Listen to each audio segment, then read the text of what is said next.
আজ তোমাদের সাথে শেয়ার করব খুবই সহজ এবং মজাদার পাকা আমের সন্দেশ। পাকা আম শেষ হয়ে যাওয়ার আগে একবার এই আমের সন্দেশ বানিয়ে দেখবে, ছোট থেকে বড় সবাই খুবই পছন্দ করবে। আর বাজার থেকে কেনা সন্দেশ খাওয়ার প্রয়োজন পড়বে না, এটা এতটাই মজাদার হয়। আসসালামু আলাইকুম, কেমন আছো তোমরা সবাই? নতুন একটি রেসিপিতে তোমাদের সবাইকে স্বাগত জানাই। এরকম করে পাকা আমের সন্দেশ বানালে আমার মনে হয় ছোট থেকে বড় সবাই খুবই পছন্দ করবে, আর হয়ে যায় খুব তাড়াতাড়ি এবং খেতেও হয় অসম্ভব মজাদার, একদম দোকানের মতোই। দেখে নাও তাহলে আমার আজকের রেসিপি। ভিডিও শুরু করার আগে একটাই রিকোয়েস্ট, চ্যানেলটিকে যদি সাবস্ক্রাইব না করে থাকো তাহলে সাবস্ক্রাইব করে দিও, আর ফেসবুক থেকে দেখলে পেজটাকে ফলো করতে ভুলো না। পাকা আমের সন্দেশ বানানোর জন্য আমি এখানে ছানাটাকে কাটিয়ে নিয়েছি। এবার আমি একটা থালার মধ্যে ছানাটাকে দিয়ে খুব ভালোভাবে মেখে নেব।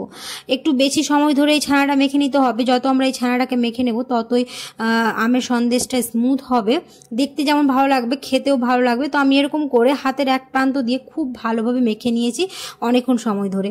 এবার আমি কড়াই বসিয়ে নিয়েছি। এখানে আমি একটা আম নিয়েছি, আমটাকে খুব ভালো করে ব্লেন্ড করে নিয়েছি, মানে আমের পাল্প নিয়েছি পাকা আম। এবার দিয়ে দিলাম হচ্ছে ওই 2 চা চামচের মতো চিনি। তবে এখানে তোমরা নিজেদের পরিমাণ মতো চিনি দেবে, যে যেমন মিষ্টি খাও। যেহেতু আমটা বেশি মিষ্টি ছিল তার জন্য আমি এখানে চিনিটা কম ব্যবহার করেছি। এখানে তোমরা নিজেদের স্বাদ অনুযায়ী কম বেশি করে নিতে পারো। দিয়ে আমি খুব ভালো করে চিনিটা গলে যাওয়া পর্যন্ত আমি এরকম মেল্ট করে নিয়েছি। এবার আমরা যে ছানাটাকে মেখে রেখেছিলাম সেটা এবার দিয়ে দেবো।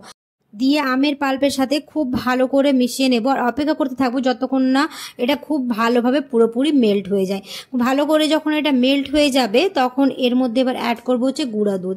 তবে এটা পুরোপুরি অপশনাল, আমি দিয়েছি যাতে এটা টেস্ট ভালো আসে, তার জন্য আমি এখানে 2 চা চামচের মতো গুঁড়া দুধ দিয়েছি। এবার আবার খুব ভালো করে মিশিয়ে নেব। খুব ভালো করে মিশিয়ে নেওয়ার পরে গ্যাসের ফ্লেমটাকে একদম লো করে রাখবো, নাহলে এটা কড়াই লেগে যাবে। আর ততক্ষণ পর্যন্ত এরকম করে আমরা মিশাতেই থাকবো যতক্ষণ না কড়াইয়ের গা থেকে মিশ্রণটা ছেড়ে আসছে। কড়াইয়ের গা থেকে যখন মিশ্রণটা ছেড়ে আসবে মানে আমাদের আমের পাল্পটা, মানে একদম আমাদের ব্যাটারটা রেডি হয়ে যাবে।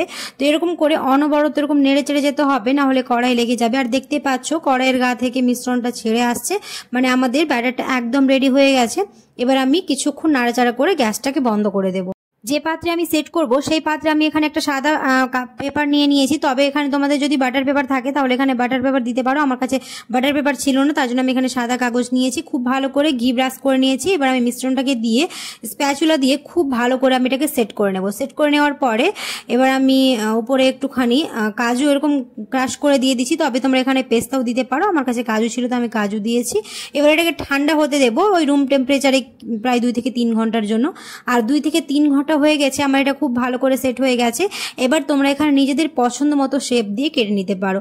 আর দেখতেই পাচ্ছ কতটা সহজ এই আমের সন্দেশ বানানো। পাকা আম শেষ হয়ে যাওয়ার আগে একবার অবশ্যই এরকম করে পাকা আমের সন্দেশ বানিয়ে দেখবে, ছোট থেকে বড় সবাই খুবই পছন্দ করবে। খুবই সহজ, যে কেউ আমার আজকের ভিডিও দেখে বানিয়ে নিতে পারবে।